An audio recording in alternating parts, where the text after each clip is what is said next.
Welcome to Donmar TV News Channel. Makabayan Block pinaiimbestigahan ng profiling at red tagging umano sa mga community pantry organizers. Naghain ang mga mambabatas sa bahagi po ng Makabayan Block ng isang resolusyon na nagsusulong ng investigasyon kaugnay sa red tagging at profiling na nararanasan umano ng mga organizers ng mga nagsulputang community pantries na tumutulong sa mga nangangailangan na residente ng kanilang komunidad. Sa resolusyon ni na Representatives Carlos Isagani Zarate, Ferdinand Gaite, Eufemia Culyamat, Franz Castro, Arlene Brosas at Sara Ilago ay hinimok nilang House Committee on Human Rights na imbestigahan ang umano'y harassment sa mga tao na nasa likod ng mga nasabing inisyatibo.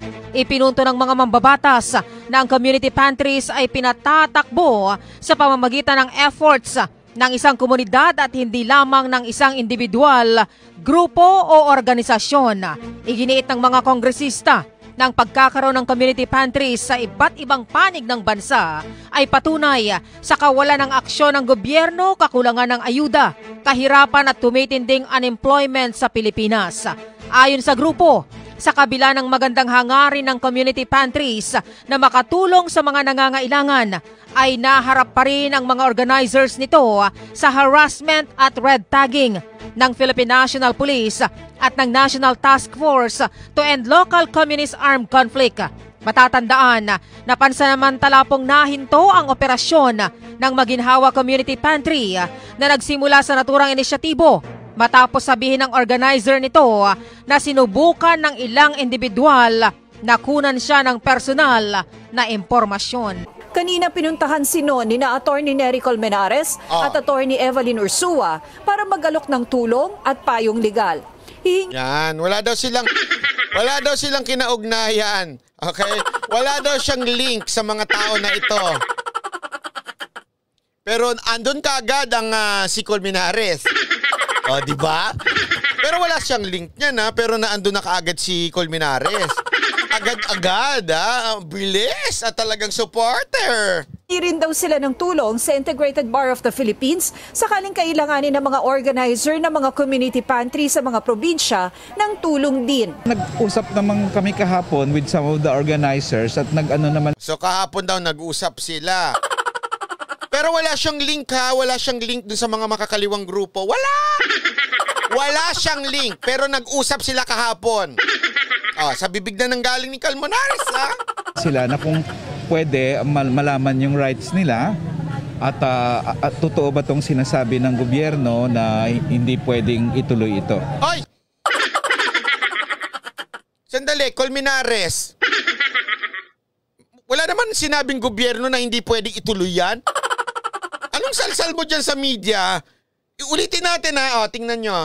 With some of the organizers at nag-ano naman sila na kung pwede malaman yung rights nila at totoo ba itong sinasabi ng gobyerno na hindi pwedeng ituloy ito.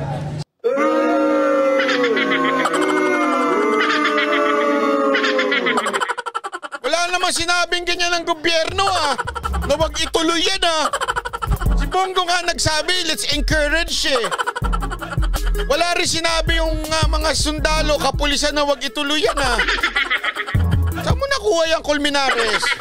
Apaka-sinungaling nitong Colmenares. Ito, ulitin nga natin.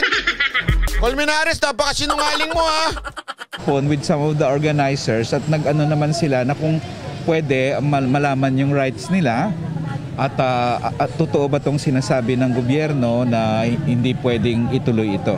So nandito kami ngayon.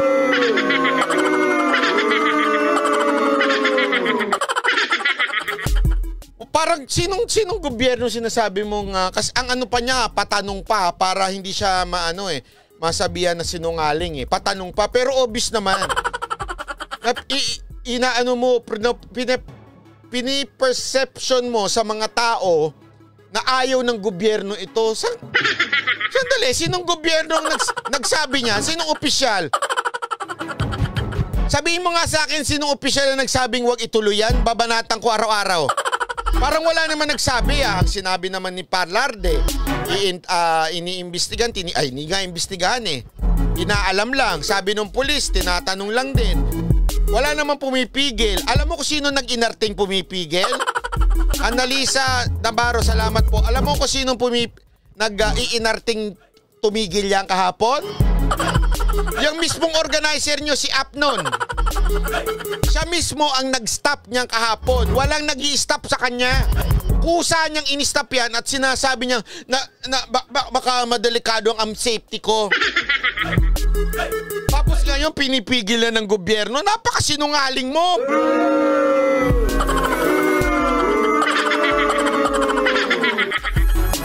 Hindi ba? Oh. Wala naman tayong nakita na sinasabi ng gobyerno na itigil yan. Itinigil ng kusa yan ni Apnoy. Ni Apnon. Siya mismo nagtigil yan kasi ang eksena niya, natatakot siya sa kanyang kaligtasan. Ano ka maano ng kaligtasan mo? Ang daming media dyan. Napakasinungaling ninyo talaga. Paano kayo maaano dyan? Mula umagang hanggang binabantayan kayo ng media. Sige nga, napaka-OA ninyo ha.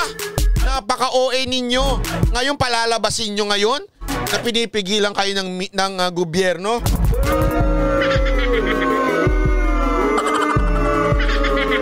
Huwag kaming mga banateros. Kami mga banateros, wais kami. Huwag nyo kaming ginagago nyo kami. Matagal na kaming gago.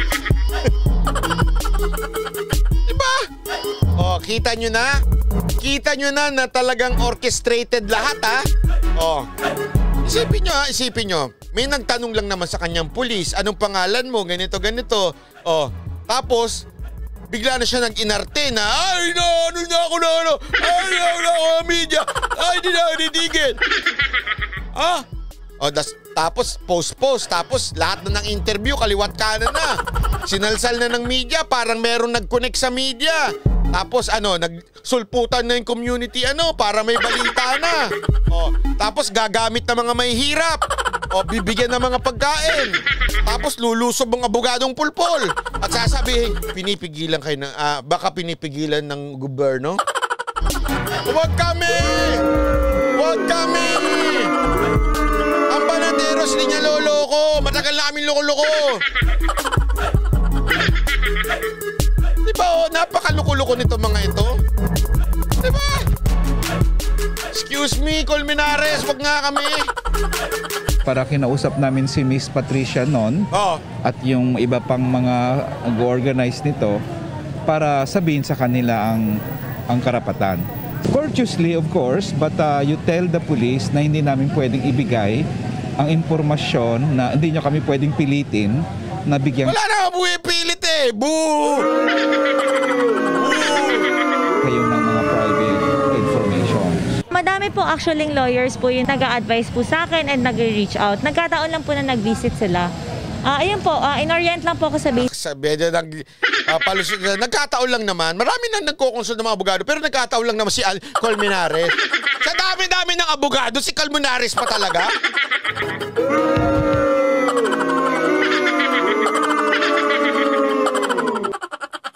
Napaka-drama ninyo. Tapos ngayon, punong-puno na kayo ng mga abogado. Tapos sasabihin nyo, hindi, nagkataon lang naman yan.